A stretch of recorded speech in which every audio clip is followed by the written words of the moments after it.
Thank you all for joining this webinar on harnessing top Nigerian tech talent to accelerate COVID-19 recovery.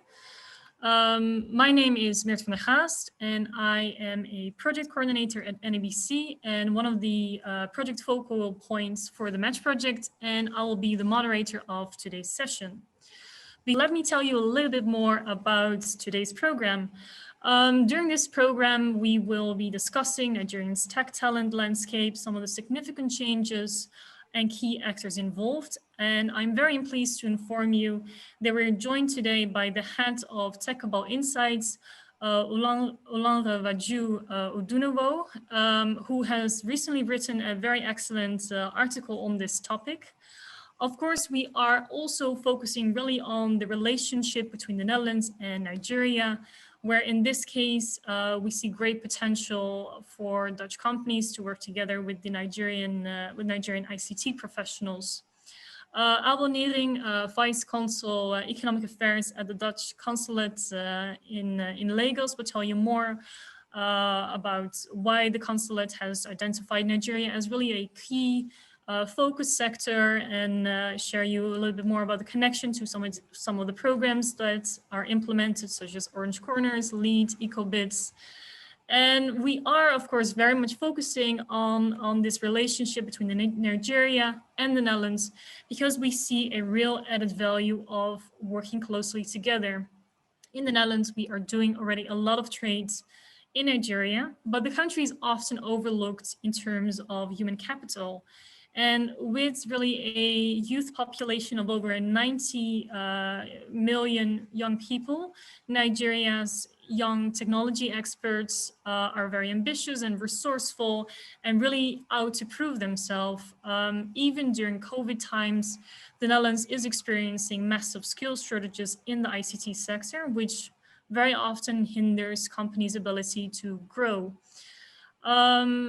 According to some of the estimations, many companies are still experiencing problems with finding these good professionals. And one of those solutions could perhaps be to encourage non-tech workers to join the work field. But this is nowhere to be sufficient.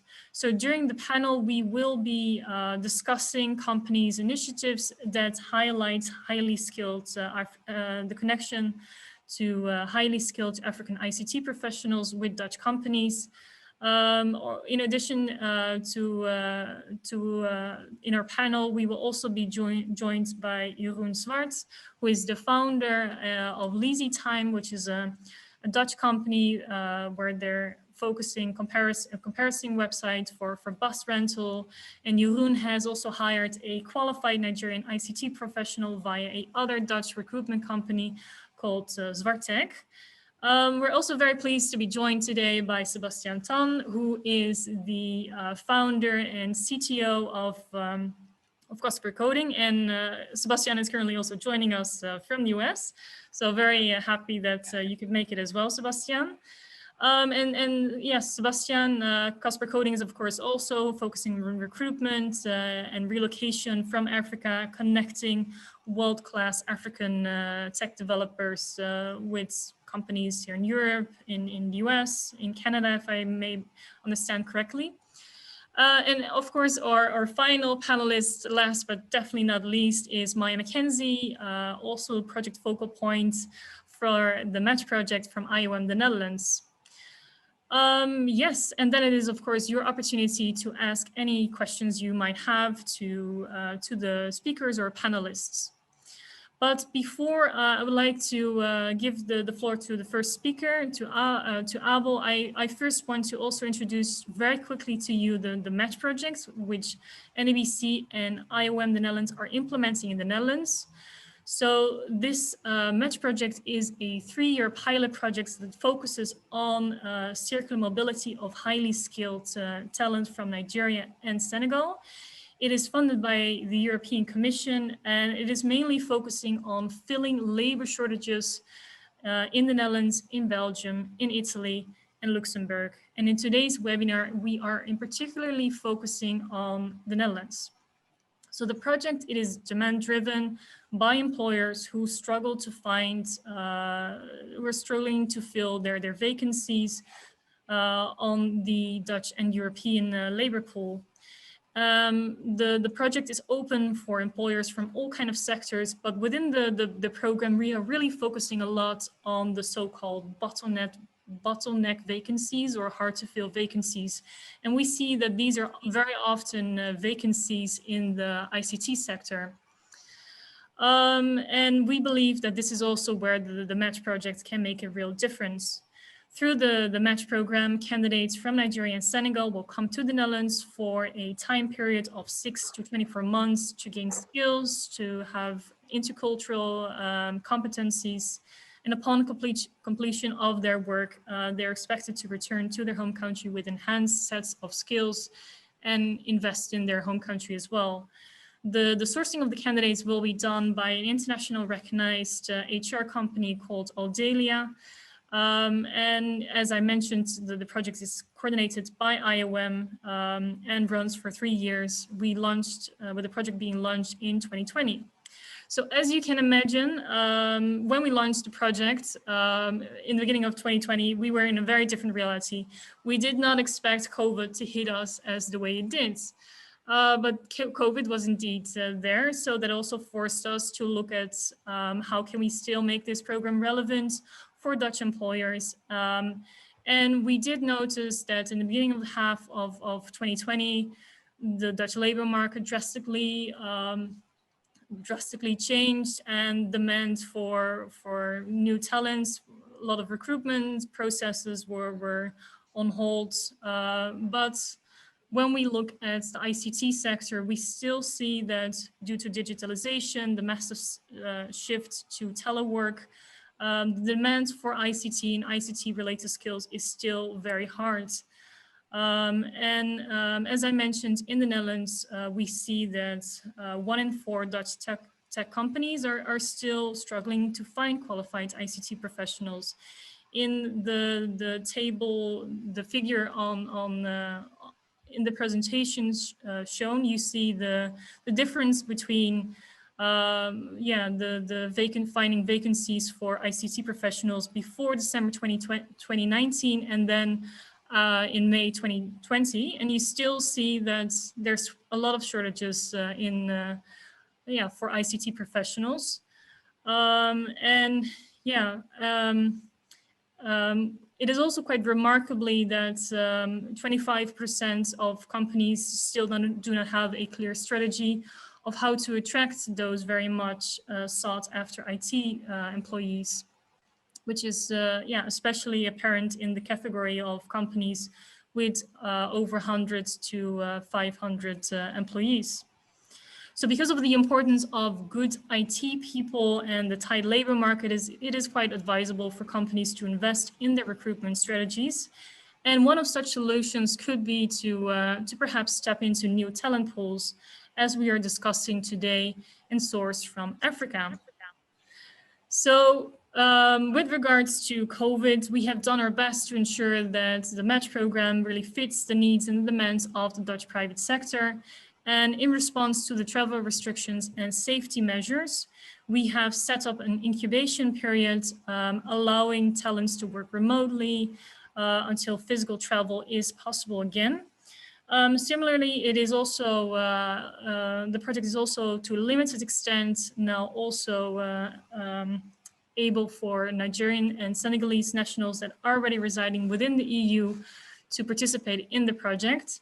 And we're using this time very wisely to focus on providing upscaling, mentoring, and training for companies and talents in, to whatever extent they might need, and look for really new ways on how to connect Dutch companies that are interested to meet candidates via virtual job fairs, maybe hackathon or virtual trade missions.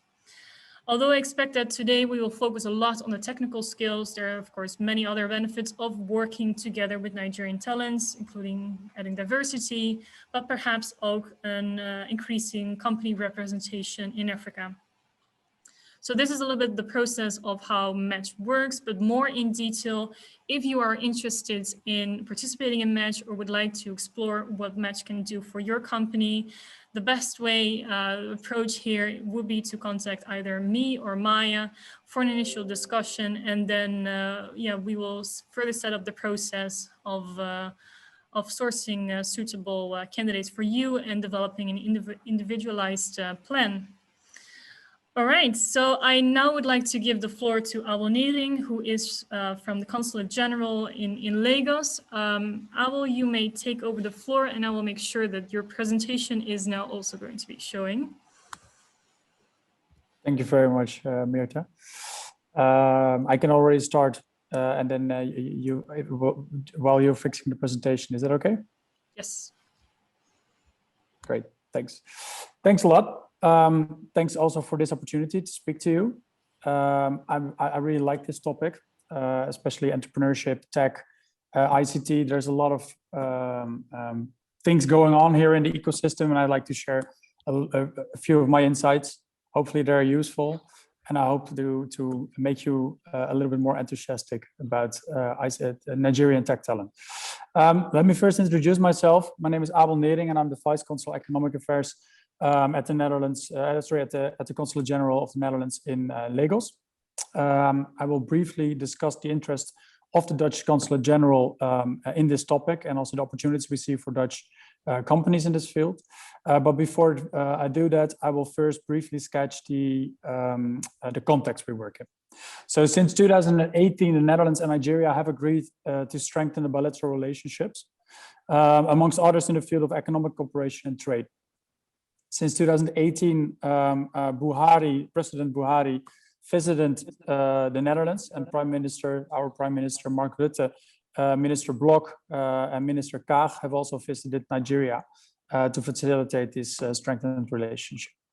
Currently, the largest part of the trade between the Netherlands and Nigeria is oil and gas related.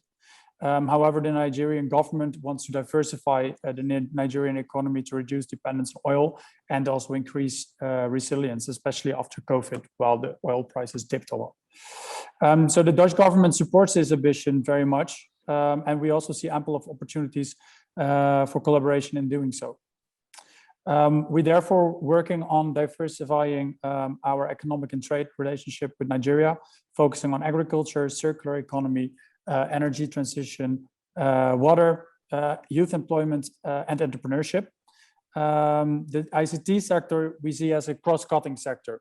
It's a driver of innovation and therefore of major importance for the development of the Nigerian economy. But we don't really focus on the ICT sector solely, but we see it in, for instance, the agriculture. You have agri-tech. With energy, you have energy tech. So we see it in that perspective. Can you give the second slide, Mirta? Let me see. Yeah, thank you very much. So post-COVID, the importance of ICT sector only increased, and the ICT sector in Nigeria was already booming, especially in Lagos. Lagos is currently the tech capital of Africa, and it's also called the nickname Silicon Lagoon. Currently, the ICT sector is contributing almost 18% to the GDP, at least it was for 22, there were the figures for 2020, being the larger in share, for instance, compared to the oil sector. As being said, the ICT sector is a cross-cutting sector, spanning from agri-tech to ed-tech, and also from fintech to healthcare. Therefore, we try to promote ICT opportunities and development in all our focus sectors. With regard to ICT sector development, the Netherlands is sponsoring a variety of programs. Can you give the next slide, Amirta? Such as the EcoBits program and the EdoBits program, providing ICT education to young Nigerians. Nice to mention in the context of this webinar is the fact that Tunga, which is a Dutch African software developers outsourcing company, is powering this academy, the EcoBits Academy, and they are also sourcing software developers for their own business. So it's very well possible. Another successful program sponsored by the Netherlands is the Orange Corners program that supports innovative startups to realize their business ideas and grow into successful companies. I won't go into detail about the other program, but just to mention a few. But besides the Dutch sponsored programs, an increasing amount of programs from private sector, civil society, and also the public sector focuses on ICT skills and tech entrepreneurship. And according to Forbes, with 90 tech hubs, Nigeria has more tech hubs than any other African country at this moment. And these tech hubs, combined with a large, young, talented, and entrepreneurial population, is producing an increasing amount of successful startups, like Flutterwave, 54 Gene, Rensource Energy, Trade Depot, Kuda Bank, Paystack. I can continue for a while. Can you give me the next slide, by the way, Mirta? And these startups receive also, as you can see in this picture, considerable amounts of equity funding or other forms of finance. And I believe that Nigeria, also according to this source, is at the front of this development in comparison to other African countries. Besides tech startups, there are, by the way, also many vested tech companies like Andela, Jumia, Google, Microsoft, Oracle, and much more. This means that there is an ever increasing pool of experienced tech talent, many of them being well educated, or they studied abroad in the UK, the US, Canada, and also in the Netherlands or other European countries. We, the Dutch Consulate General, see this as a major opportunity for Dutch companies, considering the shortage of tech talent, as Mirta just discussed, in the Netherlands, but also because of the willingness of Nigerians to work in Europe and for European companies in Nigeria. It could create a win-win situation. Another thing is that it creates more diversity in your organization, meaning that you can gain fresh and new views and solutions.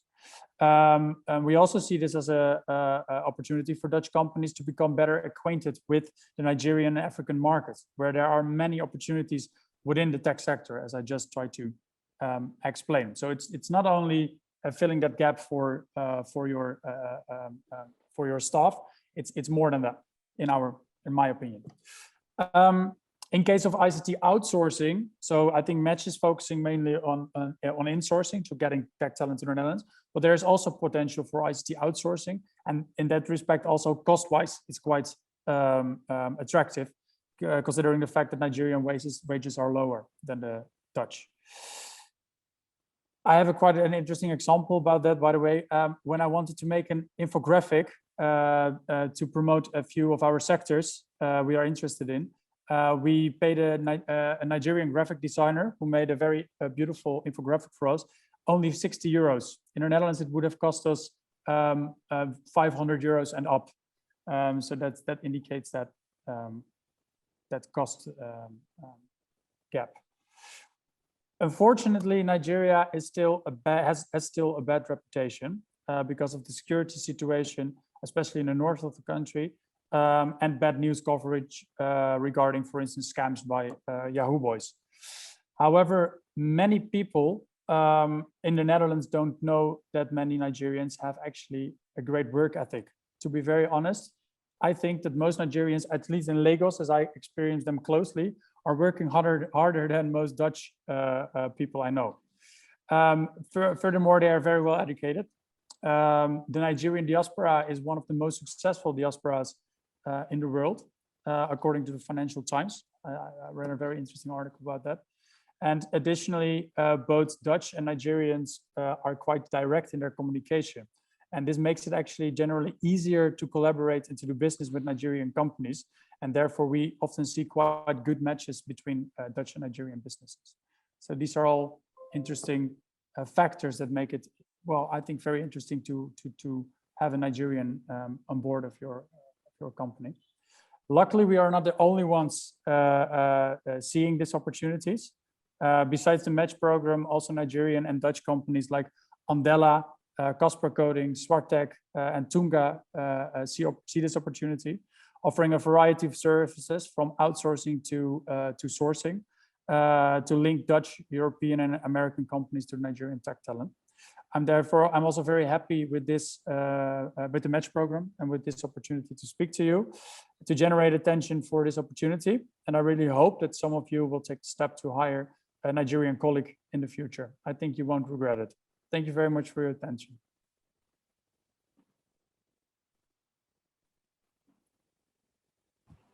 Thank you so much, Abel. So very insightful and always very good to hear all the programs that the Consulate General and the Embassy are running on this particular topic. And I think we will get even a better understanding of the transformation of Nigeria's tech talent landscape when we move to the presentation of Olandre Waju, who will be presenting from Tech Cabal. And I don't think there's anyone else who will be more qualified to speak about this topic than you are. So I would like to give the floor to you. All righty, thank you so much, everyone. Thank you, Miet. Thanks, Abel. I'm actually feeling a bit concerned because you presented half of my slides already. But it's really good, to hear you say some of the things you said about the work ethic of Nigerians. So thank you so much, everyone. My name is Olandre Waju Ojunowo. And I lead Tech Cabal Insights, a research and consulting service that is affiliated with Tech Cabal. Tech Cabal is a leading tech and innovation publication in Africa. We're fully owned by Big Cabal Media, which is also a leading African media company. And personally, I have been studying and researching the African digital economy sector for about 7 years. So next slide, just quickly about TC Insights and what we do. We provide actionable intelligence about tech talent and other sectors in Africa's technology industry to big tech companies, development companies, international agencies, investors, entrepreneurs, basically everyone looking to understand the sector. So yeah, next slide, Matt. I'm going to start by telling you a very short story. And this story was set in the year 2001. So the person you're seeing on the left side of the slide is called Chika Nwobi. Chika Nwobi is a Nigerian entrepreneur and investor, and he tried to hire a developer in 2011. Guess what? He couldn't find, it was tough to find anybody. And after looking for a while, he ran into the person on the right, who is Oletu Godswill. Godswill was a fresh graduate who had never developed any commercial quality software. But Godswill, like many Nigerians, and Abel spoke to this, had a very strong work ethic and was willing to learn. And then he taught himself how to code. He had been teaching himself how to code at a local ISP. So back then we used to have these internet cafes. That's where many people used to go to access the internet. There were hardly broadband connections to homes like we have them today. 6 months later, Godswill joined MTech Communications, which is Chika Nwobi's company, and helped to build what is regarded as the first mobile content and email service in Nigeria using open source tools. Now, this story is important. Next slide, Miet. This story is important because, the journey of Nigeria's tech industry, has been phenomenal. It has grown really fast within the last decade. Today, Nigeria has one of the fastest growing developer communities in the world. And this data is from GitHub, and basically it's based on number of contributions. Nigeria has 65.9%, Hong Kong, which is like the closest to it, at 64.5%. Like, you have a lot of Nigerian talent, like young people who, like 70% of Nigerian youth are, 70% of Nigerian population are young people, and there's not a lot of jobs to go around, so people are looking for opportunities to engage themselves. They're driven, So yeah, that's part of what we're seeing contributing to this. But I'd like to go back memory lane a bit to how it all started. Next slide, Niet. Thank you so much for helping out. In 1963, IBM set up what is effectively like the first training, initiative for tech talent. They built an African Education Talent Center in University College, Ibadan. And the goal at that time was to provide a source of education for potential leaders of industry and government in Africa. Next slide. It wasn't until 1972, you can imagine the number of years, the Nigerian universities introduced computer science. But like IBM's training center was like the very first thing that looked close to, training tech talent. Yeah, next slide, Niet. And I must mention that in the 1970s, there was an oil boom. So you had companies like Schlumberger that got founded, and they definitely needed people to manage ERP software and all of those. So they were beginning to get software support talent to help them out. By the 80s, you had indigenous software companies started to emerge. The image you're seeing on the screen right now is JKK, one of the earliest software company in the country, the indigenous software companies in the country. Next slide. And at that time, in the 80s, when JKK launched, Nigerian banks, started to become indigenized, which means we're beginning to get owned by locals, so over 1,000 companies got nationalized. This meant that they needed software skills, at that time. So banks became one of the earliest places where people got skills, such as desktop publishing and all of those. In many cases, many of these software were built abroad. And then the image you're looking at on the screen is Computer Village. It's one of the largest computer accessories markets in Africa. And why is this important?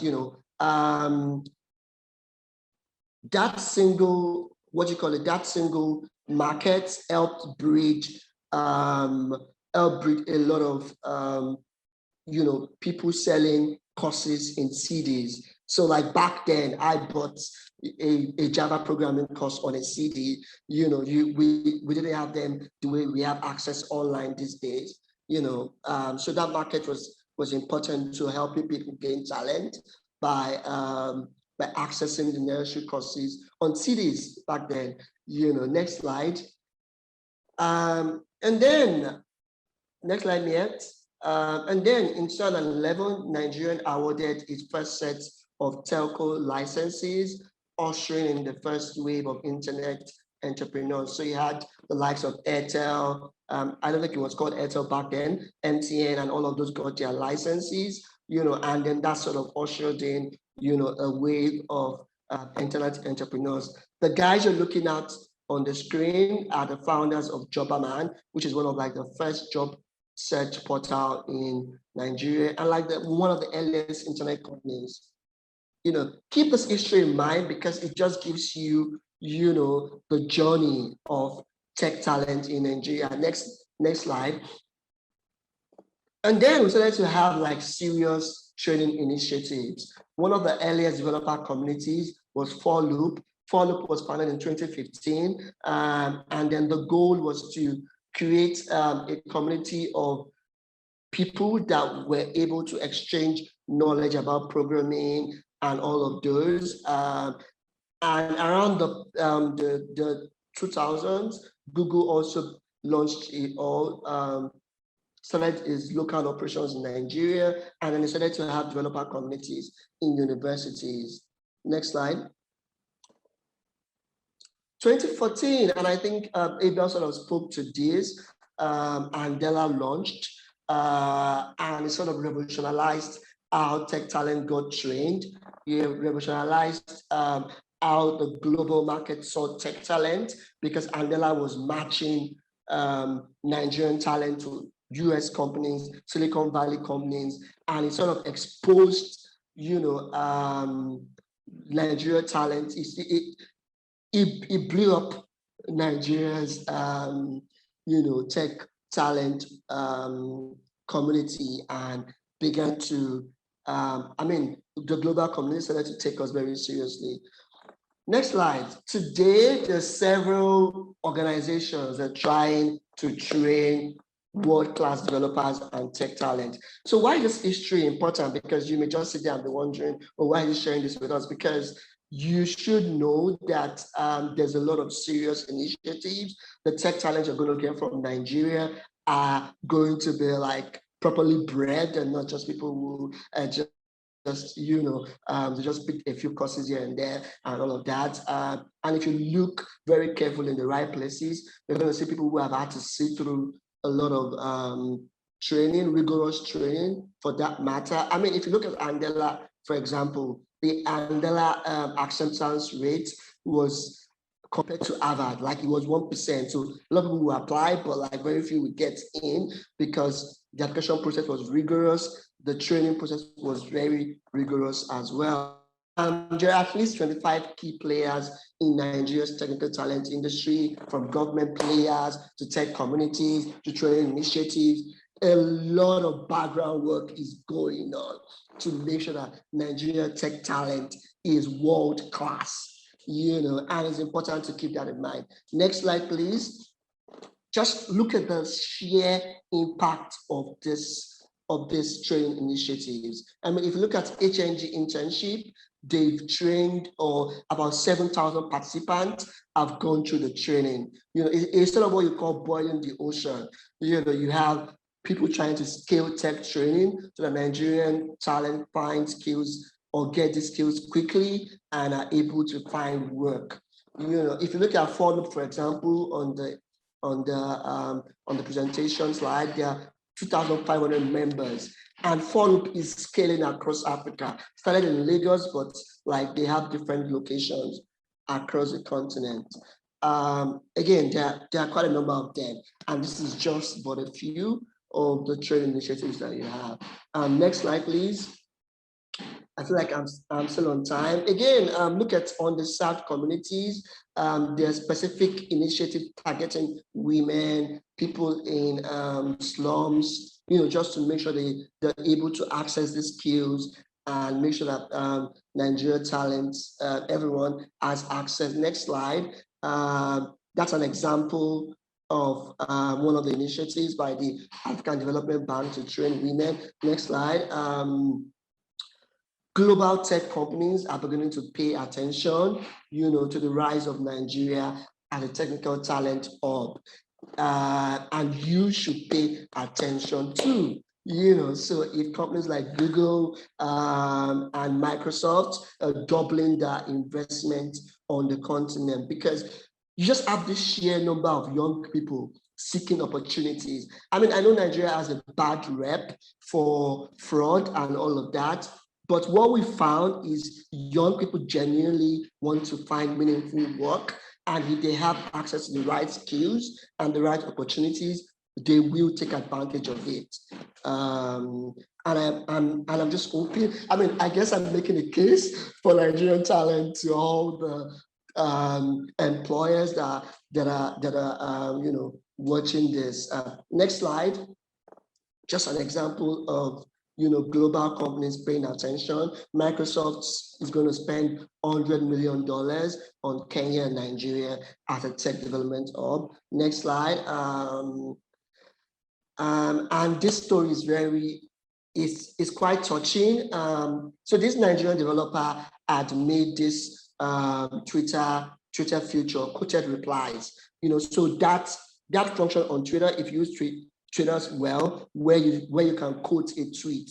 There was a Nigerian who actually did that first, and his name is Dara. So when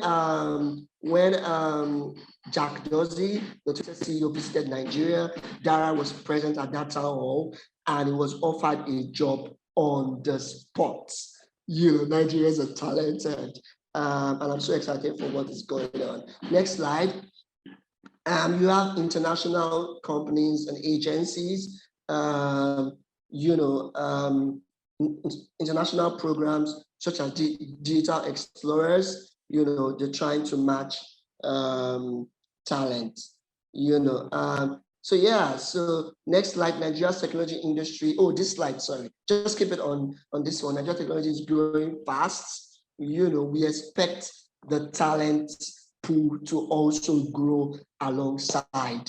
And in terms of international agencies paying attention to Nigeria's technology industry, the Dutch FMO, which I'm sure a lot of employers are familiar with, is also investing in the industry. They backed a 64 million fund by Cardinal Stone for Nigerian startups. Next slide. Abel spoke to this already, but I thought it would be great for me to show the numbers. Nigeria has consistently been the leading tech hub in Africa for the past 3 years. 21% of total equity funding last year went to Nigerian startups. Next slide, quickly. And we're beginning to see signs of an advanced technology industry. Last year, we saw one of the first major exits where an American company, Stripe, which most people are probably familiar with, acquired Paystack, and imagine, the knowledge exchange that is going to happen between Stripe and Paystack, the kind of talents that are going to, come out of just that company, and then they will go on to found companies themselves. There's just going to be a ripple effect of talent brimming with excellence. Next slide. Again, most people are probably already familiar with this, but Flutterwave raised $170 million. Another Nigerian company and startup started in Nigeria. It's like the second fintech unicorn, that Nigeria has minted. Next slide. Yeah, so there are opportunities. No, sorry, this is the previous slide, the next 2 slides. The one that, no, the one before this, exactly. We'll look at, no, not this one. The one about challenges, yes. What about challenges? No. Yes, this. Thank you. There's so much opportunity, and that is the story that I'm trying to tell. But I'll be honest that we have challenges, and we're hoping that we're able to surmount some of the challenges, such as power and digital infrastructure. We still need internet to grow into different areas. But imagine what Nigerians have achieved, what Nigerian entrepreneurs have achieved in spite of these challenges. So once these problems get sorted, we're just going to turbocharge the industry. So predictions, yeah, we expect growth to continue. Funding into Nigeria's tech industry will continue to grow. We're going to see more exits. We're going to see more unicorns. Right now, as I speak, we're hearing on the ground from investors that there are deals that are going on, so expect more of Flutterwave, of Paystack.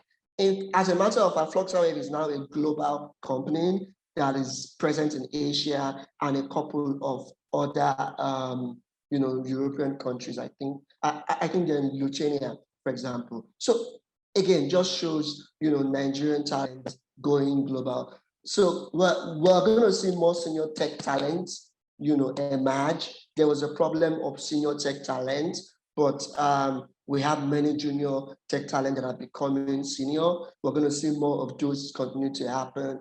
We're also going to see people with deep tech skills. We're already seeing that happen. People with skills in AI, in VR, and all of those. There are communities that are targeting this particular space. Competition, that's important for Nigerian talent, is stiff, and it's going to grow, stiffer. So you have local companies competing for them. You also have international companies competing for them. So keep that in mind. Yeah. Final slide. Yeah, so remember Oletu Godswill from my very first story, who was a fresh graduate that taught herself how to code.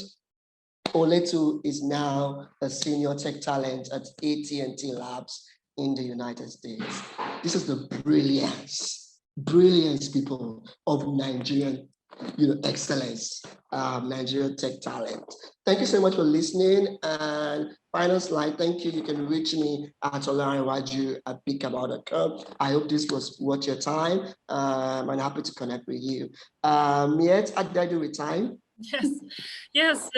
Thank you so much for your insights and for your enthusiasm. It was very impressive to hear how much change has taken place in such a short amount of time, and also how the sector continues to grow and attract more funding as well, and that we see, hopefully we are going to see more unicorns as the ones that you have explained in your presentation. So it is now for time for us to move to our panel, and I would like to ask some questions to the panelists, and my first question is actually to Jeroen. So Jeroen, my question is, as I explained in the introduction, you have actually hired a Nigerian ICT professional yourself via Zwartek. Could you outline some of the work that Lazy Time does, and some of the technical skills that are required to support your activities? Yeah, definitely, and thanks for the speakers. It was very interesting and a lot of enthusiasm. So good job. About what we do. Well, so Lazy Time is a Dutch company, and we started off as a comparison platform for moving fans. We slowly developed into a comparison platform for all kind of moving materials, such as also for personal vans, but also for cars, which we are now implementing. But actually, that's where we hired our first Nigerian talent, and we did this via Zwartek. And for the ones who doesn't know Zwartek is a let's call it a recruitment company which outsources the Nigerian guys to the Nigerian talents to the Netherlands, for example. And yeah, that was basically really, it was something new for us as we started first we did it, we hired Dutch guys, then we outsourced some to India, and now we ended up with Nigeria. But it's actually really interesting to see, and we are still stuck in the good sense of the word with the Nigerian guys, as they tend to deliver highly quality work, and also are, which I think is the most important, they are really thinking along with what is needed for the business. So I think a good job on that one. And I'm not sure whether I really answered your question or just went all the way, but no, the question was indeed also what attracted you to hire Nigerian talent, and whether you had an experience before, have been in contact before with Nigerian ICT professionals. Yeah. So to keep it brief, no, before this we weren't in contact with Nigeria actually, or Africa as a whole. So we worked with India and first the Netherlands. For the Netherlands, it was just basically too expensive. India was, well, the problem there, or at least with the guys who worked, was that it looked like they understood what you were trying to say, but in the end you ended up with different product than explained. And so far with Nigeria, in this case Oseme, the guy who we worked with, was just going into the problem deeper and then finding out, okay, what do you really need, understand the problem, and then give a good solution back. So I think great job on that one, and it also adheres to the story of the guys before me. So all right, so thanks so much for sharing that. Maybe if I go to Sebastian, maybe could you tell us a little bit more, what are some of the biggest misconceptions when it comes to hiring African ICT professionals? Is it how do you convince your clients of added value, or do you think like it is really as simple as that, as showcasing this is the technical skills. Could you tell us a little about how that process works? I think an important misconception for a company could be that they have to hire from Africa because it's a diversity and inclusion move, or it's a social thing you have to include in your company, and that automatically gives the feeling that you have to compromise on talent. So that's a narrative I'm always try to avoid. What we try to do here, what we as a company, Casper Coding, and I think everyone in this meeting try to achieve, is to have a natural match between young, ambitious people from the continent which has the most young, ambitious people, being Africa and Nigeria in specific. This was one of the first things you mentioned, Meerte. And the shortage of these people in the Western world, so to say, Europe and Northern US. I often think people think of it as something too complicated. Lots of people are not aware that English is the first language. We're in the same time zone. And hiring somebody from Nigeria should be as obvious as hiring someone from India or the Middle East. So I think the biggest misconception is on the quality of talent. Yeah. Yeah, I find it, I totally agree. I find it very, very amazing that until today, so little companies are looking at in Africa, and we are indeed looking at India, Eastern Europe, Brazil. Those are often the kind of sourcing countries that you hear very often, but then there's this whole African continent that seems to be very often overlooked. And I agree, like technical skills is not something which, there's going to be compromise for, and it's definitely there. And it's something that Abel mentioned, it's the cultural aspect. What we experienced, because we, Casper Coding started in Kenya. Our first business was connecting Kenyan talent to the Netherlands. And there we experienced a communication difference. Kenyans are, East Africans in general, are way more reserved and maybe more polite and trying to not stick your head out too much. And what we see with Nigerians, they go very good with our Dutch culture of direct. We directly say what's going on, and let's skip the politeness, as some people would see it.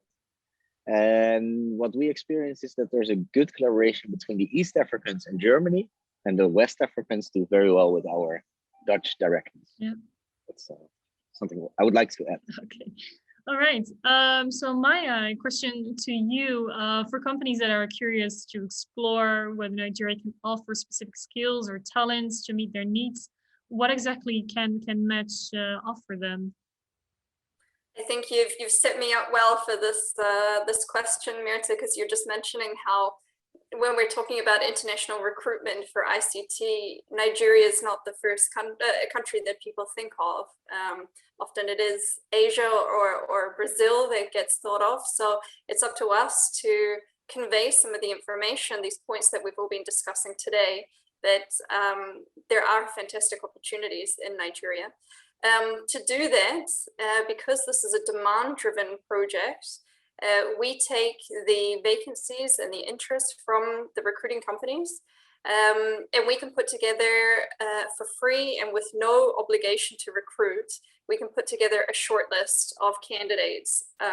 So we will handpick those individuals, pre-screen them, and present them to recruiting companies for their interests. And then it's up to them to determine if they want to go ahead and actually recruit these job seekers.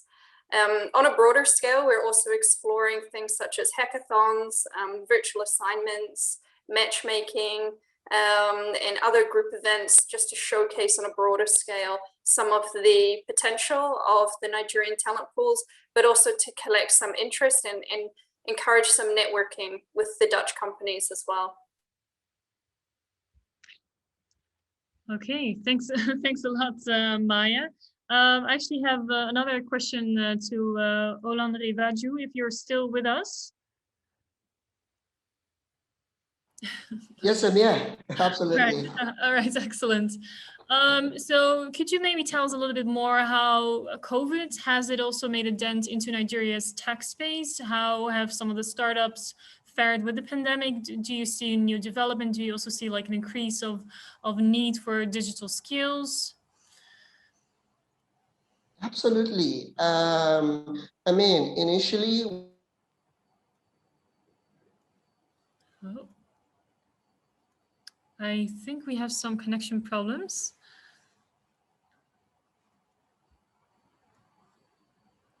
Okay, I think while we are waiting for Olan Revaju to join us again, I think I would like to address another question to Jeroen.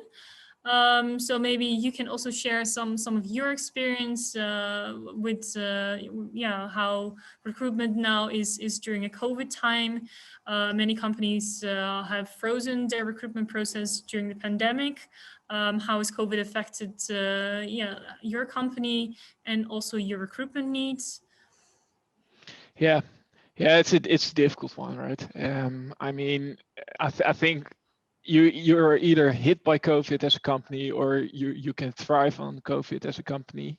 But for us in the car rental business, it's a huge hit, and well, then basically you have the opportunity to cut all your costs and stop developing, or just go along and try to do your best. And yeah, we've chosen actually to move on and think ahead and just try to get the development already ahead in time, and invest in this so we can, when COVID starts, yeah, when things start to get better, that we have the edge and we can move quicker.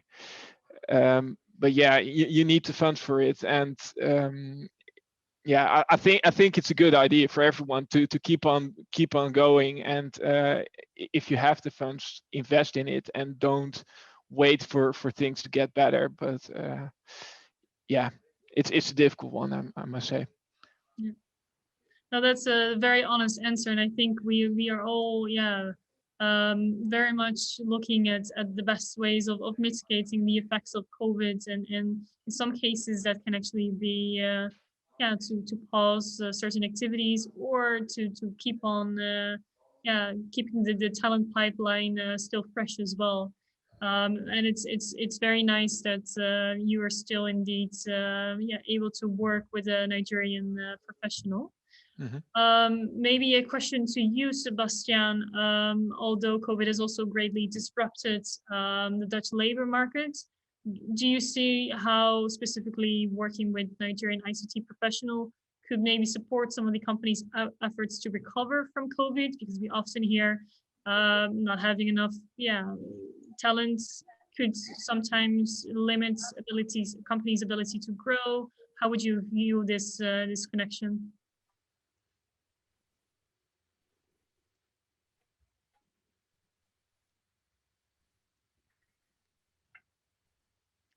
Here we also have some connection problems with Sebastian as well. Can you hear me?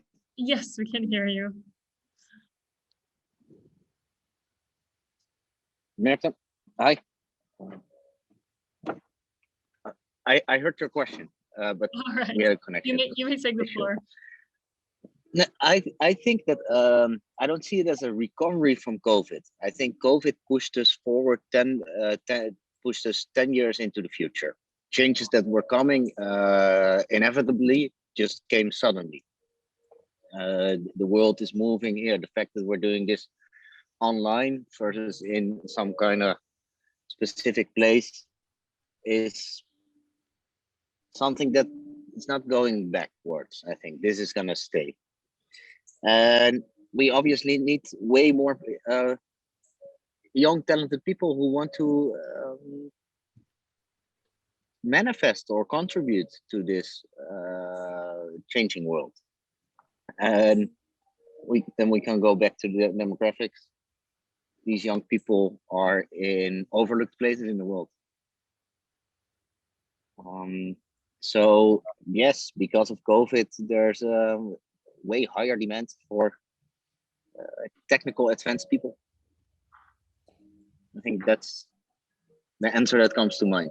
Yeah, no, indeed, I agree. I think it's very interesting how before, yeah, just working from home was very often quite limited, even here in the Netherlands, and now you see how it is made it possible for us to be connected to someone, yeah, with two speakers today joining from Nigeria, the US, as well as the Netherlands, which is very nice that we're able to host sessions like this. So indeed, let's hope that this COVID pandemic can be seen as a window of opportunity, as like a moment, a crisis event, which also leads to particular policy change as well, and new ideas of tapping into other talent pools as well, because of the fact that many talent is becoming more borderless. I see that we're very Olandre Baju, you are luckily able to join us once again. Maybe you can give one very quick answer on how significant, for example, the role is. Very shortly, you address this in your presentation as well, but the role of females in the Nigerian tech space. To what capacity do you see women participating?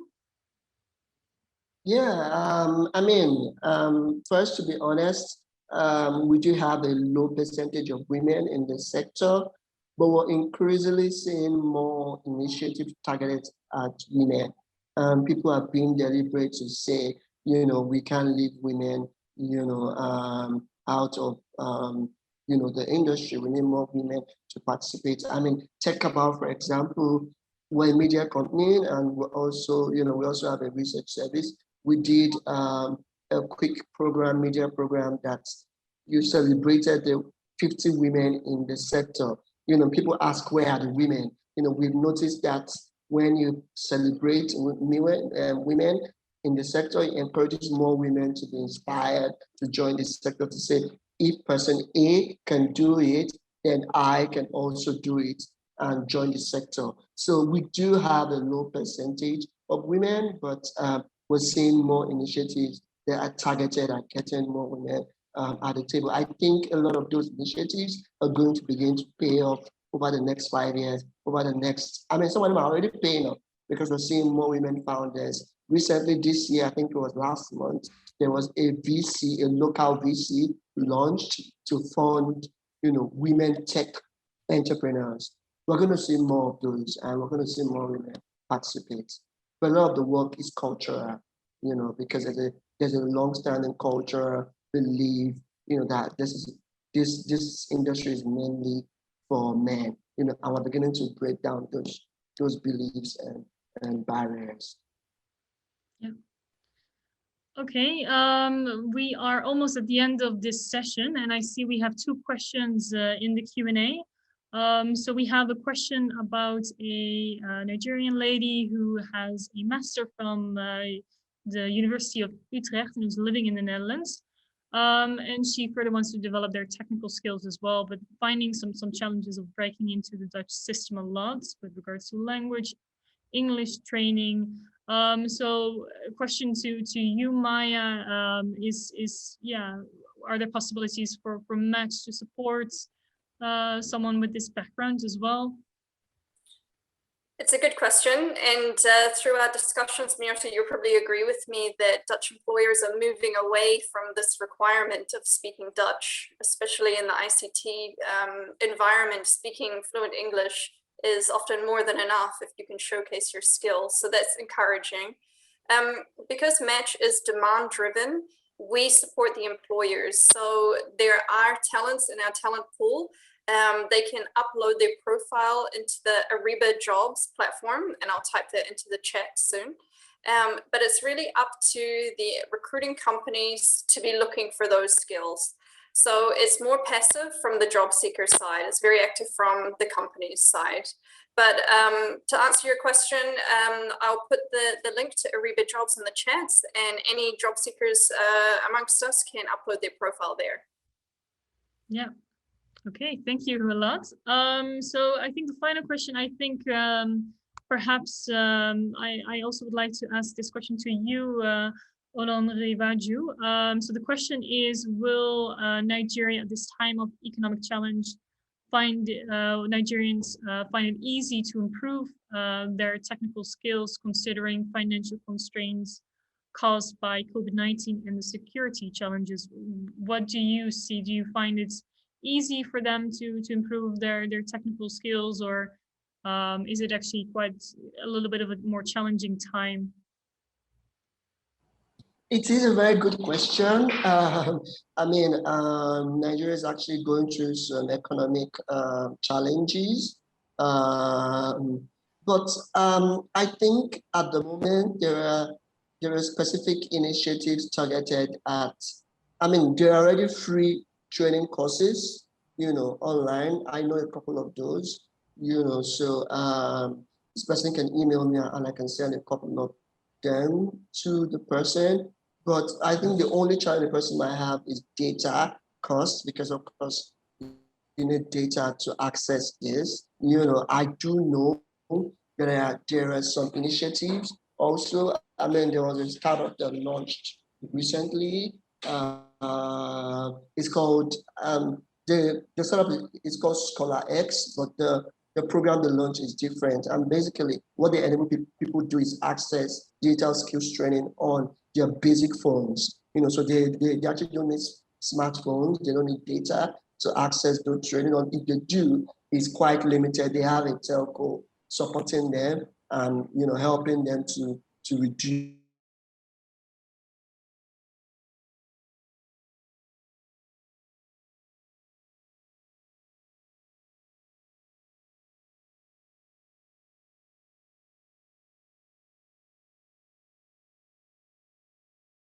means that they probably can afford the basic, I don't know what that situation is. I don't want to assume, but I think there are definitely solutions that can meet their needs. So in summary, there are initiatives that can meet this person's needs. There are free ones, and there are definitely things out there that can meet their own unique situation. Okay, thank you so much for answering that question. We are running, we're really at the end of today's presentation. So I would like to thank everyone for contributing to this very lively discussion. And I would like to thank all our speakers, our panelists for their valuable contribution. And we hope that today's session has provided you with more insights into the potential of Nigeria's ICT sector, and of course, the talent community. Although sourcing from Africa is still unknown territory, we feel very encouraged by all the ongoing work and initiatives that are promoting African tech talents, and very welcome that you are joining us today to hear more about this.